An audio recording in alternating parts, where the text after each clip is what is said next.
All right, friends, welcome to the Purpose to Profit Academy, the expert speaker series. And today I'm so honored and excited to welcome Shiraz Baboo to our discussion panel.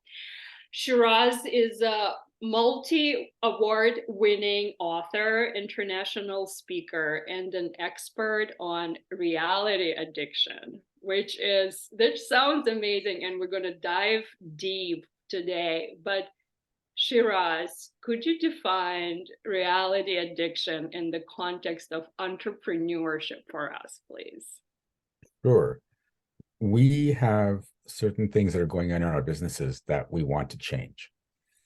And it could be that we're not getting enough clients, or not making enough money, or the same problems keep coming up.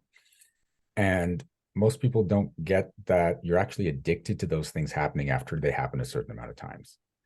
You count on them happening. And so when you try to solve that problem, like let's say make more money than you're making, your body, not just your mind, because there's a mindset component to it, but your body goes into physical withdrawal, just like a crack addict, right? And says, this is too much. I'm not used to this. I'm used to this. And it causes you to send a signal to your mind to say, start doing things to cause this to stop happening, and your income goes back down. And that's why you get those yo-yo income episodes. And short success is you actually go into withdrawal and get pulled back to where your addiction lies.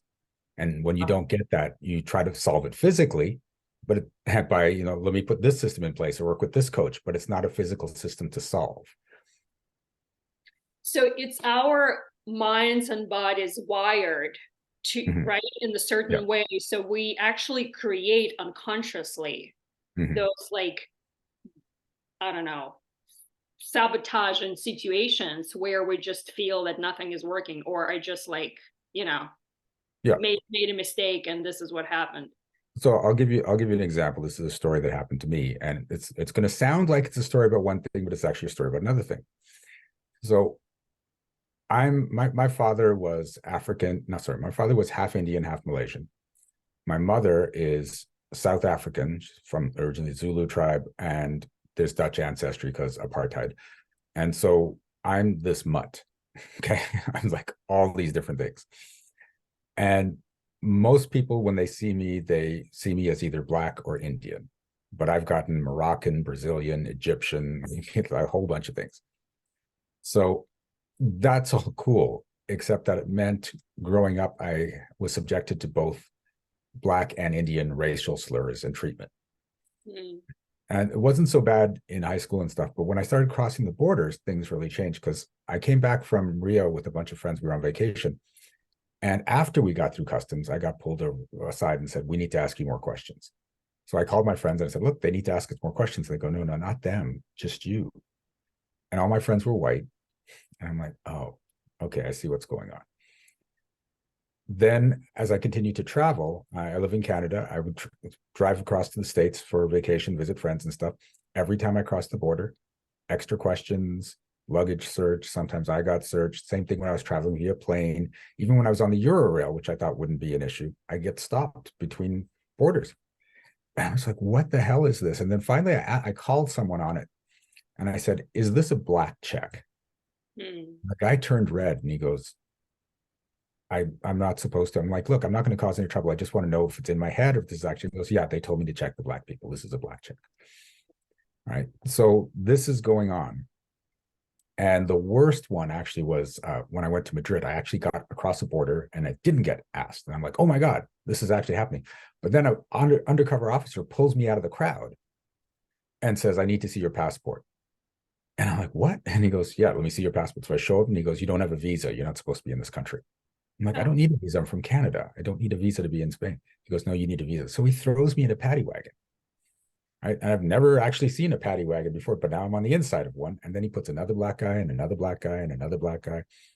And then they take us to jail. And we're being processed. And part of the processing is I watched that they line us up and I'm near the back of the line. And each person is getting a strip search and an anal cavity search. Really? Oh my God. Yeah. And it was all just to put us down and make us feel less than. And this is the thing. Every one of these instances made me feel less than. made me think I can only go so far as a black man. These are the problems I'm going to have to deal with as a black man. I shouldn't have my ambitions so high because I'm a black man and this is what life is going to be like. And so I'm getting closer and closer. My anxiety is building. It's going to be time for me to take off my clothes.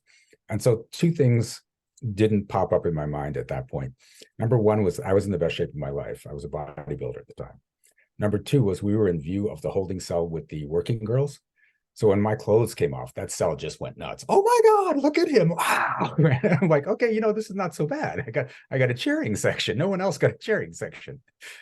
But then I spent the night on the floor and I got out of the country the next day. When I got home, though, I talked to one of my coaches and he says, Shiraz, are you ready to step out of this story? And so here's the thing. I deal with stories. We have all these stories running our lives, and we have good ones, like I find the best parking spots. And we have bad ones, like I never have enough money at the end of the month or something like that. To our subconscious mind, everything is a positive story. Every story is there because it protects you in some way or gives you an immediate benefit, right? So a lot of people come to me with money issues. They're trying to make more money in their business. And one of the questions I normally ask is, do you want to make more money? And they'll say, of course I want to make more money. But we find out they don't actually want to make more money. Right. And so that seems bizarre, but unconsciously, it's like, well, I know if I make more money, let's say an extra $100,000 this year and every year, then people are going to come up and say, can I have some? Can you invest in my business? You get to take care of the whole family now. Right. And you don't want to be guilted into giving money. And your mind prioritizes emotional distress, avoiding emotional distress over having good physical circumstances. So in order to avoid that guilt of like, oh my God, I don't want to have to give these people money. I hate the feeling of when people ask me for money. Let's just not make the money. Problem solved. It's easy. Right. So you've put this block in of why you don't want that money. But then in that block, some people come up and say, hey, we're going out to this event today, and you hate the event, but it's all your friends. And normally you would say, okay, I'll go. And you're like, oh, I hate this, but you feel guilty if you say no. Now you can say, oh, sorry, guys, I can't afford it. And now your mind's like, oh, this is another reason not to have money because we can't afford it. So we put another block there and say, this is another reason not to have money. Then you hear someone complaining about how much they have to pay in taxes. I'm like, I don't make a lot of money. I don't have to pay a lot of taxes. So you put another block. This is why I don't need to have money. Right. And you keep putting block after block after block as all the reasons it's good not to have money. This is all going on unconsciously. Right? Now, then on top of that, one particular month, you're worried, are you going to make all the bills? And you just manage to pay off the rent or the mortgage and the utilities and stuff.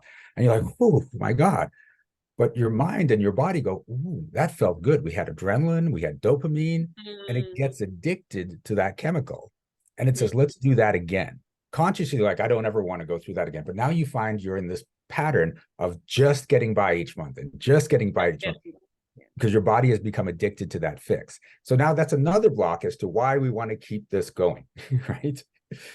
Wow, this is incredible. So I see the addiction part when we're just, our body is addicted to certain chemicals.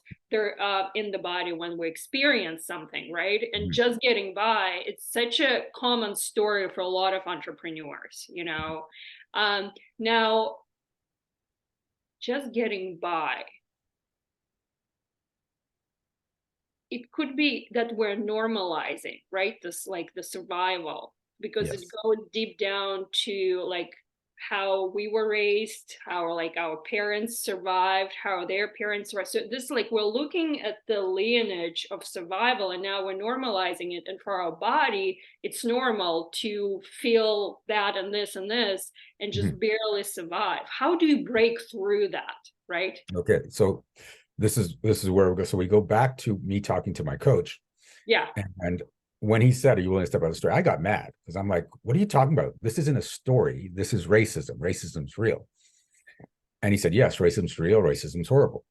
But you're not getting denied jobs because you're Black. You're not getting pulled over in traffic because you're Black. You are only getting stopped at borders because you're Black. That's a story.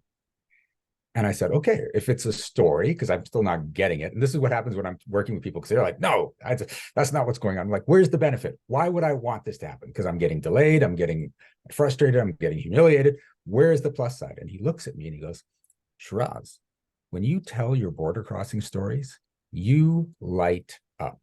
You feed off people's reactions to your adversity, and you can't keep telling the same story. So you got to get stopped at borders over and over. So you have new material to give to people so you can keep this addiction to people's compassion and love for you for everything you're going through that's hard. And I was just like, oh my God.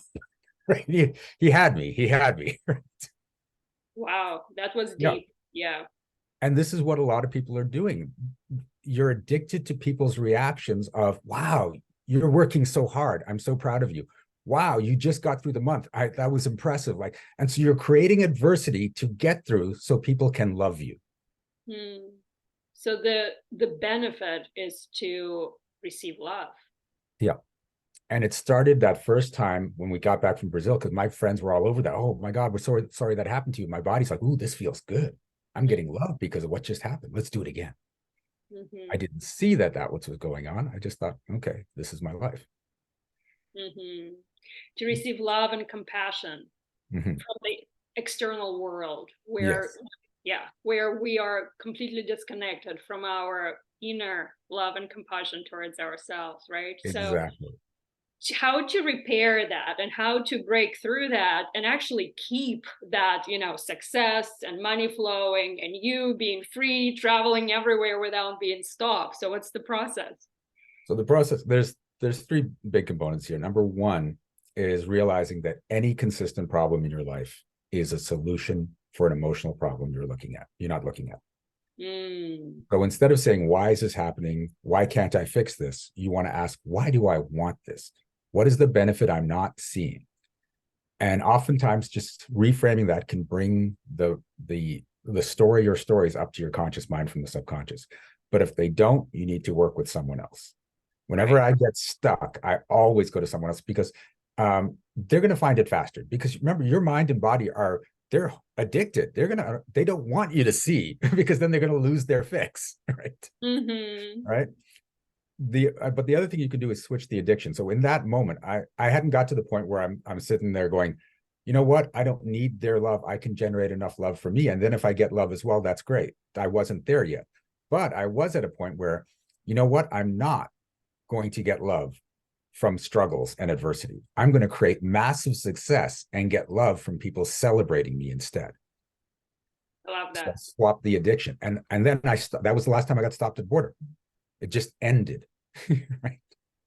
Swapping the addiction. This is key. This is amazing. You can be addicted to amazing things, right? Happening Yes. to you. Yeah. And when you have that intention, this is what I'm doing, not, ooh, what if I did this or can I do this? Listening, no, I'm doing this. That's when you're telling your brain we're switching Yeah. over to this. You're consciously choosing that. You're Yeah. deciding and you are committing to that. Yeah. Yeah. I love that. I love that. Now, for a lot of people, it's difficult to really pinpoint the root cause of it. I know Mhm. it's all about love, receiving love, being loved. It's at the bottom, the biological level, right? Like our subconscious. But do you offer the services for people to actually kind of unpack their Yes. patterns? Yes. I work with people. When people tell me what's going on in their lives, I can tell when your conscious beliefs match your unconscious beliefs. Right. Hmm. So, well, if you say, I want to make an extra $100,000 this year, chances are I go, nope, you don't. Let's find out why. Right. Hmm. And so then we start digging down and the stories start coming up. And I've had people's reality shift within as low as 5 minutes. Wow. Right. Now, here's the caveat. As I said, you're addicted. Right. So you can go into withdrawal. You can come out of it and go into withdrawal. And when you go into withdrawal, you have to be forgiving of yourself, because I've done this myself and I've seen other people. I had some success and I lost it. I suck. What's wrong with me? Why did I do this? Right. But when you get, oh, I went into withdrawal, I had a relapse. Let me just get out of it again. Right. It is a physical, biological thing that happened to me It's not that I'm not good at anything. That's just I have to get over this until my body becomes addicted to the new level of success, the new circumstances. And so doing that and working with someone that can guide you to keep you basically going through a reality rehab program will get you to that next level. But lots of self-judgment and self-deprecation as you're going through this journey, as you have those stumbles, that doesn't help. That actually pulls you back down to where you were. Mm-hmm. I love the analogy, addiction, rehab, yeah, support. This is all relevant. I can see that absolutely. And it's all also like, conscious, consistent repetition to get yourself hooked into a different reality addiction. It's work. It's inner work, and of course we can get support, but it starts with our decision to be hooked to something else, right? Yes. Yeah. Amazing, amazing, Shiraz.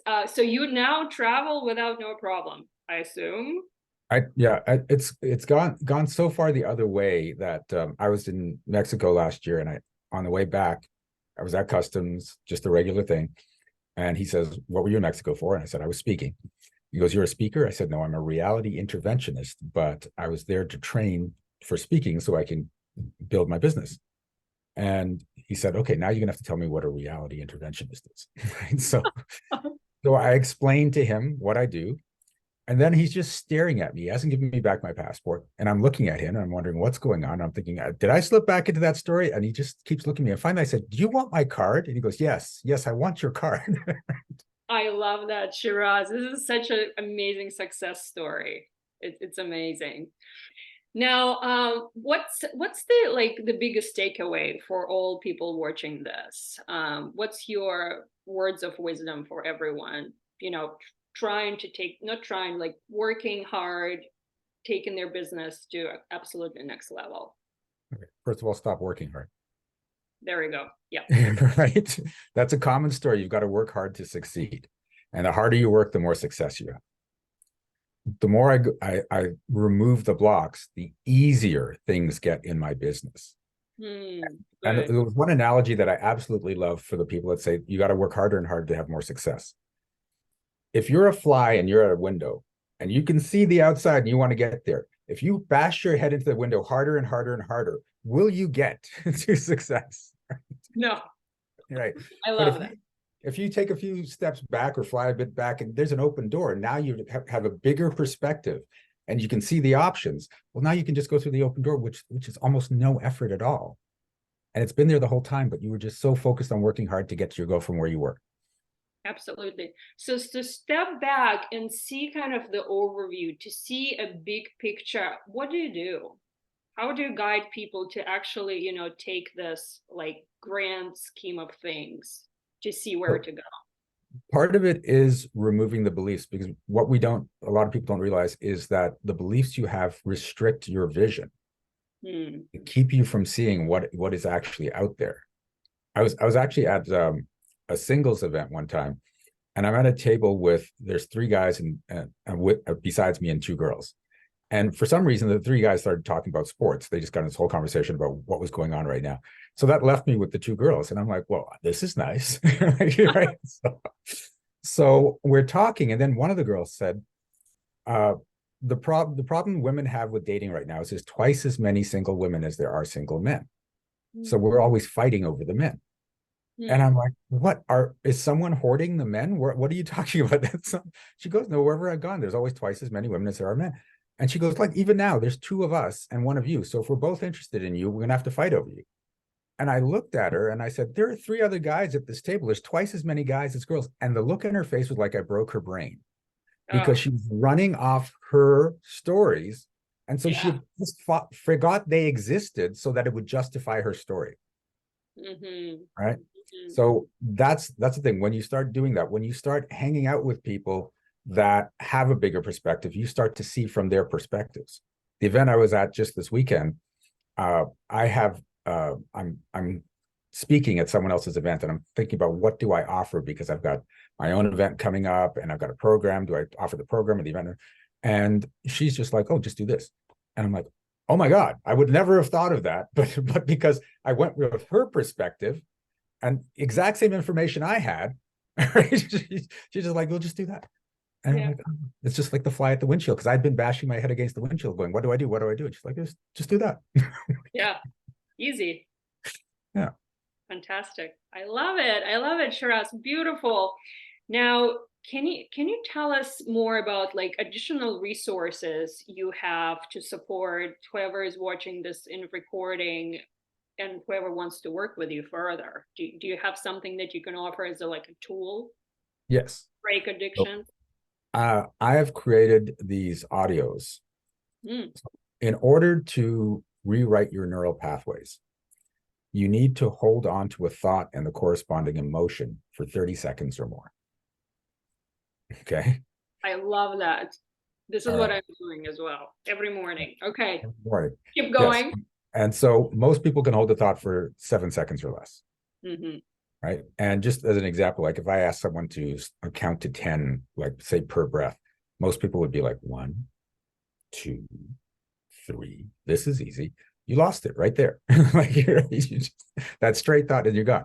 So these audios train you to think a thought for 30 seconds or more. And then once you are able to hold that thought for 30 seconds or more, what you want to do is apply that to your life and imagine yourself in situations in real time from your first person point of view with the emotion you're feeling. So let's say you want to be a speaker, but you're worried, I'm afraid to get up on stage. I might make a fool of myself. So you imagine yourself from your point of view, seeing the audience and talking, but not just seeing yourself talking. Say the talk, be in the moment in your imagination and feel those feelings of confidence, of joy, the gratitude from the crowd, all that. When you do it in that way, your mind doesn't know whether it's real or imagined. It thinks it's all real. So it's rewiring your neural pathways saying, well, I've done it. And then I've done it again. And every day you do it. And I've done it again until it's just like, well, this is just what I do. And you can do it for sales calls. You can do it for speaking. You can do it for the amount of money you're used to having, like everything, until you've rewired yourself to be a completely different person. Now, the cool thing is the side effects, these audios have side effects now, just like on TV, it's like doctors have to list all the side effects. You will become calmer in chaotic situations. You will become more confident in what you do, and people will actually be more attracted to you and your business. Those are the side effects.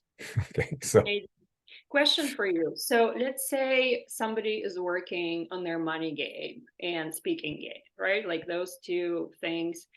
Can you combine a bunch of different things in one meditation, or you have to focus on just one? Let's say money for like the next 3 weeks and then speaking.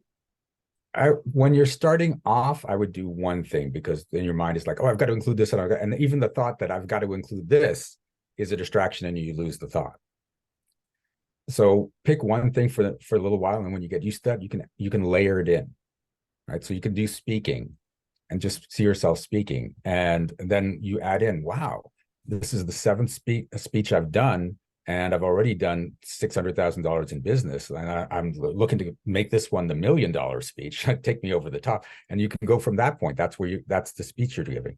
So then you just layer these things in, and because when you first start off, your mind's it's going to want to go in so many different directions and handle all the different variables and everything. So keep it simple.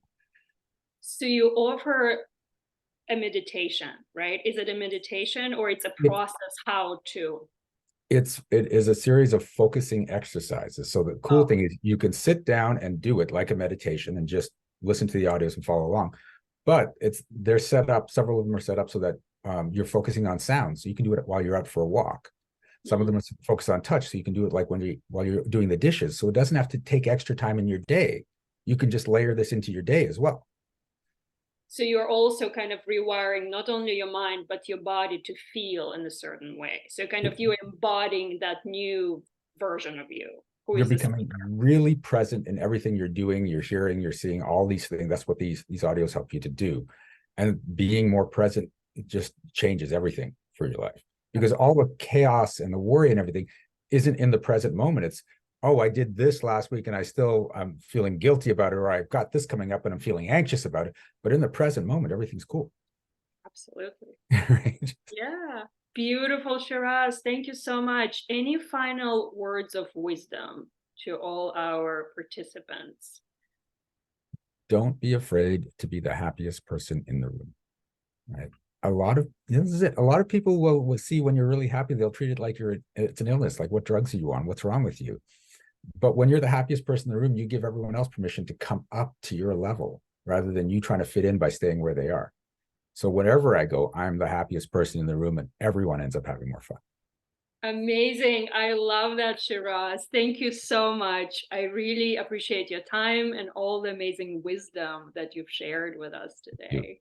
Thank you. And I will be linking all the what you're offering below this video, and as well as your credentials, how to connect with you, to work with you further. Thank you. Amazing. Thank you Thank you so so much. much. This has been fun. Thanks.